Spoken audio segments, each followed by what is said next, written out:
My Gavan and Melonin, and well met indeed. I'm Arachir Galadirthan, and welcome back to the channel as we dive into our first look at The Lord of the Rings, The Rings of Power. In this video, I'm just going to talk through the trailer, what we are looking at, what we can see, a little bit of the wider information on some of the people we're looking at, and a few theories about what may or may not happen. Do be warned that there will be some spoilers here for things that happen in the books, but that's no guarantee that that's going to transfer to the show, so some things I say here may be totally irrelevant, but certainly from a book point of view, you might learn some things here that you maybe don't want to know, so if you're avoiding them at all costs, do not watch. If you haven't seen the trailer, please do go and watch it first, because we're going to go through very slowly, pausing basically all the time. And I've linked the trailer in the description down below. I've also linked down below just a little website that details every single elven family tree of any elf of note, so that if you want to, you can have a look at that and prepare yourself for this time period, because it's a really, really useful tool. But without any further ado, let's dive in. Alright, so starting us off at the very beginning, obviously we have a ship entering a harbour. My initial thoughts on this were that it was probably going to be Valinor, but in some further scrutiny, I think it is Numenor, and chiefly is because of that. The sun is very, very prominent in Numenor, Ar-Pharazôn obviously being the golden, and if this is at the time frame where he's going to be in it, I think emblems of the sun will be quite prevalent throughout. But I've also seen other people confirm that it is indeed Numenor. So we just have a generic Númenórean dock. It could be one of the couple of main ports in Númenor. There's nothing really to tell us. All we know, obviously, Mount Meneltama in the background there, which is the primary and central mountain of Númenor. Also why I thought it could be Valinor, because Taniquetil stands behind the major port of Valinor. But no, it is Númenor. Who the image is of, probably Elros, but you just never know, do you? And then obviously it jumps over to, this one's one of just the generic scenes. Absolutely no idea if what we're looking at here is related to the voiceover. Are they hobbits that are walking around with giant antlers on their back? Almost certainly not. They are probably just wood elves. And it gives nothing away here at all about what you are looking at. No key geographical features to my mind. If you think there is anything here that gives something away, then please do let me know. But to me, that's just an establishing shot to pad out the trailer. And then we get this one, which I think is particularly interesting because hobbits are not a part of the story of the Silmarillion, not in any way. They don't come into the story till well into the Third Age, and at this time we have no idea the precursor to hobbits, what they are, where they are, who they are, and what they're doing. But it would seem Amazon believe that you can't have a TV show about Lord of the Rings without hobbits in it. So hobbits clearly are going to take a fairly central role, and that is, in my opinion, exactly what she is. Like a pre-hobbit, an Iron Age hobbit, if you will, although they're already Iron Age anyway, aren't they? But hobbits are going to be in the show, which may surprise some. But the main character of the show, to my mind, is Galadriel. And here's our first proper look at Galadriel when she looks up at the camera. I've seen a lot of people complain about the CGI in this shot, but personally I'm not all that put out by it. I think it just looks like a modern shot. I don't know. Maybe I'm not a film critic, but this is Galadriel. She's going to form the primary protagonist of the series, I believe. Well, she's at least going to be one of the main ones, almost certainly up there with Elrond and Galadriel. I think those two will take the front spot. Now, this is her journey across the Helcarax, which is how she came to Middle-earth from Valinor. And there are some people behind her, because I was going to say, she didn't come alone, she came with a number of people, but there are some elves behind her. If you just go back and again just look behind her as she's sliding into view. There's a couple of people down there, and then there's another one down there on the edge. So she is coming with other people, so that's at least all right, isn't it? But no, this is just Galadriel. She's coming across the Middle-earth, across the Helcarax, which is a frozen northern bridge between Valinor and Middle-earth that was eventually removed. I think the actress for Galadriel looks pretty good. I don't have any qualms with that. Obviously, they need, whilst elves achieve their sort of adulthood at around the age of about 100, so the Galadriel that we know in the films would look exactly the same as this Galadriel. They should look the same, I should say. They are bound by the rules of our time, so they can't have the same actress that played Galadriel in The Lord of the Rings play a younger her, because the actress that played her is now older, so I think we can give them that one.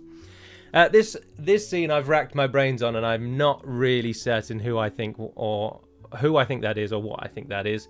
This one, obviously, just a wood elf. Again, we have no clues or indications as to what that is. He's saving that fellow from being shot, which is another one of those physics-defying things which I think Tolkien would probably raise an eyelid. Elves are good, but they're not literal superhumans. So I don't know about that. But again, nothing on him at all. He's just an elf firing an arrow. That's all we have on that fellow. Couldn't tell you who he's going to be.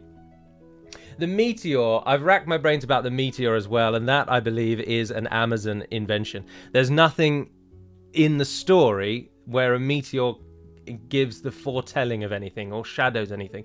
The only sky-based event in Lord of the Rings, off the top of my head, and with some research to back it up for the video today, is obviously the journey of Eärendil to take the Silmaril into the sky, a Silmaril into the sky. Which that is not. But then we get this very concerned looking up, but there's no suggestion really that those two are linked, but you have to assume they are. And this is Gil-galad. Now, Gil-galad is also going to be one of the primary characters, because at the time that this story is going to be set, he is the High King of the Noldor. He resides in Lindon, in Mithlond, and he's going to be a chief character. Of course, we know that he's going to die, because if you've seen The Lord of the Rings, you know that Gil-galad dies at the beginning. Although, actually, the film version of Lord of the Rings never tells you that. So if you've never read the book, then that's probably a major spoiler. I'll re-record my intro and just say there's some spoilers ahead, which means that this has now been all a wasted time. But this is Gil-galad, and I actually think he looks fine. A lot of people have said the show looks too clean, too modern, but I think you could plop him in the Council of Elrond in 2001 and he would fit in fine. I also think the actor there shares an awful similarity to Celeborn, who the actor that played Celeborn in Lord of the Rings. Obviously, they're not the same person, but he looks so similar. They could be brothers. They're not, but they could be. Then there's another shot of Galadriel riding a horse. And then this person, I don't know who this is. I will possibly, it looks a little like the actor that plays Elrond, but we see him in a moment. And as for the giant beast thing, there's no specific name or given thing for whatever that is, but Tolkien expressly wrote that there were other horrors beneath the world that he had never covered off and that many mortals had never seen. So there's huge scope for them to throw in really any creatures that they want from the sort of fouler side of the world, because Tolkien writes that there are crueler things than orcs in the deep places of the world, or not crueler, are there? But Gandalf sums it up in the film there, but... Anyway, so expect to see some enemies you haven't seen before. Whether or not you think they fit in the universe is up to each person. This is another scene that I don't really know what's going on here. My gut feeling was that this might be some sort of elven wedding taking place on the Hush Hush. Obviously, that looks like Lothlorien. These are Melorn trees, which is the plural of a Malorn tree. But Lothlorien doesn't feature in the storyline of this time frame. So I think there's a risk here that what they've done is taken the Malorn tree and said, people identify elves with those sort of birch-like orange trees, so let's put them everywhere. But Malorn trees exist in Lothlorien, and then Galadriel gives one to Samwise at the end of The Lord of the Rings, and he plants it in the Shire. So they shouldn't be anywhere else. But if that is Lothlorien's not in the story at this time. But again, I could understand why they might bring it in, so as to allow people that know The Lord of the Rings to have a connection to this new series. But if that isn't some sort of wedding, these people look like they're kneeling and they're all wearing the same armor. It sort of looks like an anointing ceremony, and there's clearly two people here standing coordinating. But beyond that, absolutely no idea what that is. And then we get our first look at a dwarf, which is fantastic. Now, the chances are that is probably one of the Durins, because at this time, the Dwarven Kingdom of Khazad-dûm has not yet uncovered the Balrog. It'll be many years before it uncovers the Balrog, and it's a thriving and prominent kingdom that takes part in the time period of the Second Age, and they strike up a friendship with the elves of Eregion, of course, and that is when the great western gate of Moria is carved between Celebrimbor and Narvi, one of the dwarves' chief smiths. So the dwarves are going to be prominent, and it will almost all be Moria, but there'll probably be some Blue Mountains dwarves, but then I don't know if they'll bother with that. But anyway, that fellow obviously is a dwarf. Who he actually will be, I don't know. Likely to be the Dwarven ruler, one of the Durins. I can't recall. It, depending on the time frame that the show actually takes, will depend on which Durin leads them. And I'll touch upon time frame at the end in just in a moment's time. Now, this is Elrond. Again, I've seen a lot of people complain that they dislike, particularly that he doesn't have short hair, and that he would look the same as the current Elrond, because he's already quite a few thousand years old by the time of the story. But I can understand exactly why the show would have younger characters playing the elves, because we are earlier in time, and that is just a product of our time. So we can't create Lord of the Rings purely because we can't replicate immortal beings. So I'm willing to give them a pass that the elven actors are younger than the elves that we know, because they would be. You can't get Hugo Weaving to come back and then CGI him throughout the entire program. It would just be such a huge waste of money. So I can understand why they've gone for the younger. Now, in the subject of the hair, something many of you may not know, but almost all elves have long hair, and this is one of the points the purists are up in arms about, and we'll touch on this again in a second when we see what we think is Finrod, because the elves supposedly should all have long hair, and I can understand the long hair annoyance, but again, I wouldn't let that ruin my show. At the end of the day, he cut his hair, so what? If the show's still enjoyable, the show's still enjoyable. It is not going to be a purist take on The Lord of the Rings, and there's going to be some places where you have to give it the benefit of the doubt.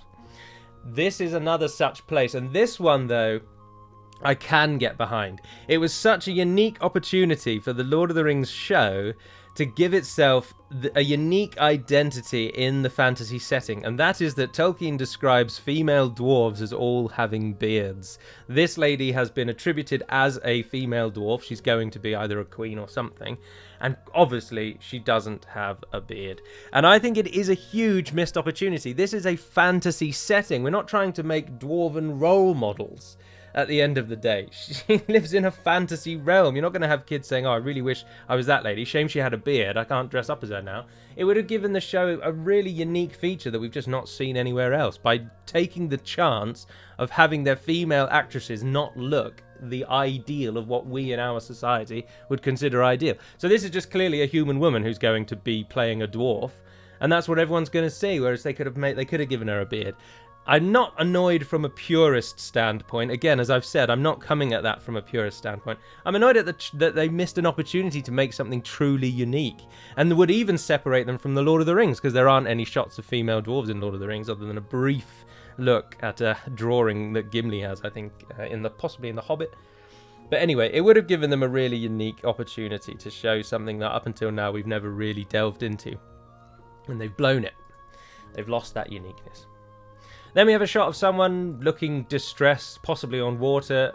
Possibly that's Galadriel, I don't know. Obviously this shot is to show that she's an elf and she's trying to hide it. But absolutely no idea who she is. And then this scene, I have been nothing but racking my brains about this. This is absolutely unknown to me. This must be one of the Maiar or the Valar. Like, is that Aule, for example? No one could withstand those temperatures. He's apparently in a volcano by the looks of it, and he's helping someone climb up a ledge.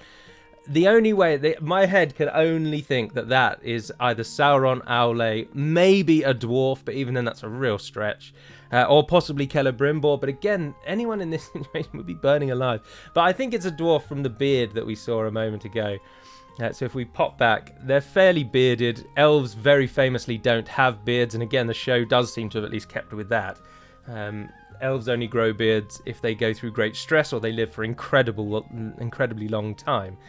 Like Círdan. Círdan is one of the only known elves to have a beard because he's so blooming old and he's been through so much hardship. So I think that's probably a dwarf. But who that is and what's going on there, I have no idea. Then obviously just some dwarves smashing some rocks. Then we have an elf jumping.